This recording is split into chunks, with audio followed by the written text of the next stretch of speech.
여러분, 혹시 그거 아세요? 최근 몇 년 사이에 한국 중고차 수출 시장에서 가장 뜨거운 감자가 바로 러시아였습니다. 정말 갑자기 무슨 미스테리처럼 시장이 어마어마하게 커졌는데 대체 그 뒤에 무슨 일이 있었던 걸까요? 그러니까요.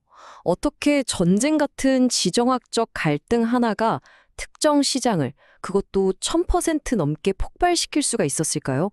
이게 오늘 우리가 파헤쳐 볼 이야기의 핵심입니다. 한번 같이 따라가 보시죠.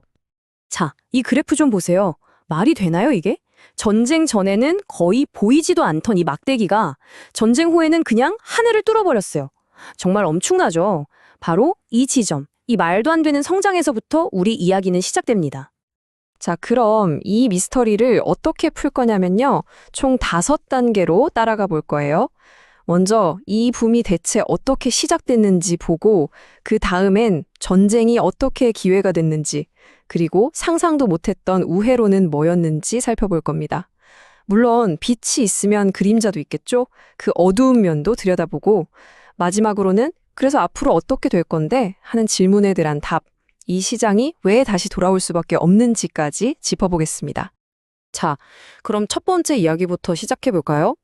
갑작스러운 정말 폭발적인 품. 아니, 어떻게 이렇게 짧은 시간에 거의 비현실적인 수준으로 시장이 클 수 있었을까요? 그 답은요, 정말 아무도 예상 못한 곳에 있었습니다. 모든 것의 시작점은 바로 러시아 우크라이나 전쟁이었어요. 전 세계가 러시아를 제재하기 시작하면서 러시아 자동차 시장의 판이 완전히 뒤집혔거든요.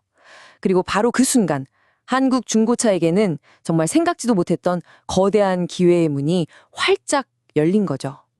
이거 한번 보세요. 전쟁 전이랑 후가 얼마나 다른지 진짜 극명하게 보이죠.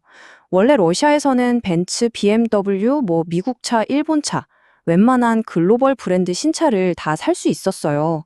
그런데 전쟁이 터지고 나서 이 회사들이 싹 다 철수해버린 거예요. 신차 공급이 그냥 끊겨버린 거죠. 러시아 사람들 입장에서는 갑자기 차를 살 선택지가 사라져버린 겁니다.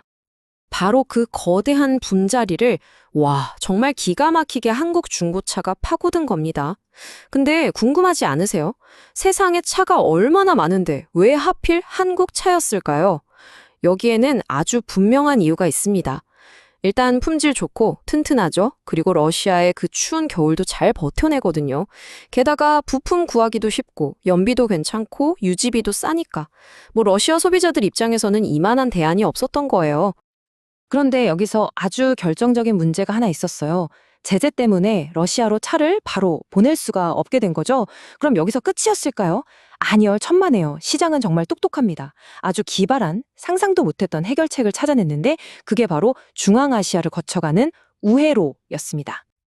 자, 이 새로운 루트가 어떻게 작동하냐면요. 딱 3단계예요. 일단 한국에서 차를 실어서 보냅니다. 그럼 이게 중앙아시아에 있는 키르기스스탄 같은 나라에 도착해요. 거기서 통관을 한번 하고 다시 러시아로 재수출하는 방식인 거죠.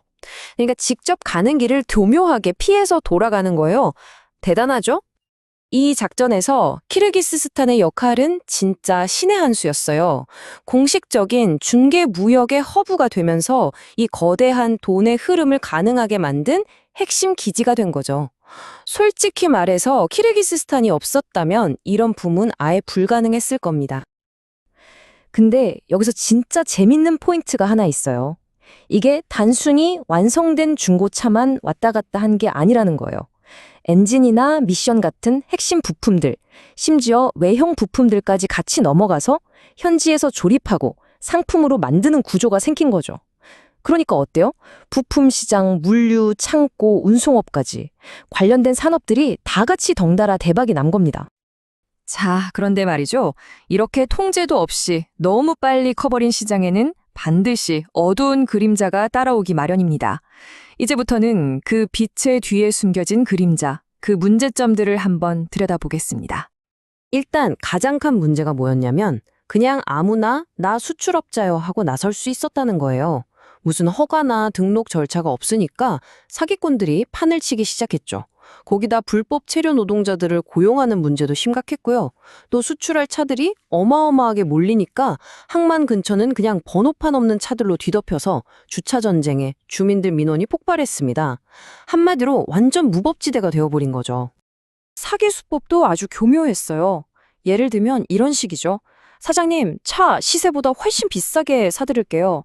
계약금 조금이랑 차 키만 먼저 주세요. 하고 차를 가져간 다음에 온갖 핑계를 대면서 잔금을 안 주는 거예요. 이런 피해 사례가 정말 비일비재했습니다. 자, 그럼 지금은 잠시 멈춘 이 시장. 앞으로 어떻게 될까요? 이제 끓는 거 아냐? 생각할 수도 있지만 현장의 흐름을 쭉 따라가 보면요. 결론은 딱 하나로 모아집니다. 이 시장은요. 반드시 다시 열릴 수밖에 없다는 겁니다. 자, 그 첫 번째 이유. 아주 간단하고 근본적인 문제입니다. 지금 러시아는 자기들 힘으로 차를 만들 능력이 거의 마비 상태예요. 서방 제재 때문에 핵심 부품, 특히 반도체 공급이 딱 끊이니까 공장들이 다 멈춰선 거죠. 결국 밖에서 쳐오지 않으면 방법이 없는 겁니다. 두 번째 이유는요, 기발했던 우회로가 이제 한계에 부딪혔다는 거예요. 키르기스스탄을 거쳐가는 루트가 이제는 차가 너무 몰려서 통관도 하세월이고 비용은 계속 오르고 물류가 꽉 막혀버렸어요. 이런 방식으로는 장기적으로 갈 수가 없죠. 그리고 마지막 세 번째 이유. 어쩌면 이게 앞에 두 개보다 훨씬 더 강력할 수도 있습니다. 바로 한 번 한국차 맛을 본 러시아 소비자들의 엄청난 수요입니다. 이 사람들은 여전히 믿고 탈 수 있는 차를 간절히 원하고 있고요. 그동안의 경험을 통해서 한국차가 진짜 좋구나 하는 신뢰가 완전히 자리 잡았거든요. 오죽하면 러시아 현지 소비자들 사이에서 이런 말이 나온대요. 한국차 아니면 답이 없다. 중국차가 그 빈자리를 노리고 있긴 한데 아직 품질이나 내구성 면에서 만족을 못 시켜주고 있다는 거죠. 이 강력한 수요, 이게 바로 시장을 다시 움직일 가장 큰 힘입니다. 그러니까 결론은 이겁니다. 지금 수출이 멈춘 건 끝이 아니라는 거. 오히려 더 큰 파도를 타기 위한 일시적인 숨고르기에 가깝다는 거죠. 그리고 이미 물밑에서는 다음을 준비하는 조용한 움직임들이 시작되고 있습니다. 러시아 중고차 시장은 끝난 게 아닙니다. 다음 파도를 위해 잠시 웅크리고 있을 뿐이죠. 진짜 질문은 이겁니다. 이 고요함 속에서 과연 누가 다음 파도에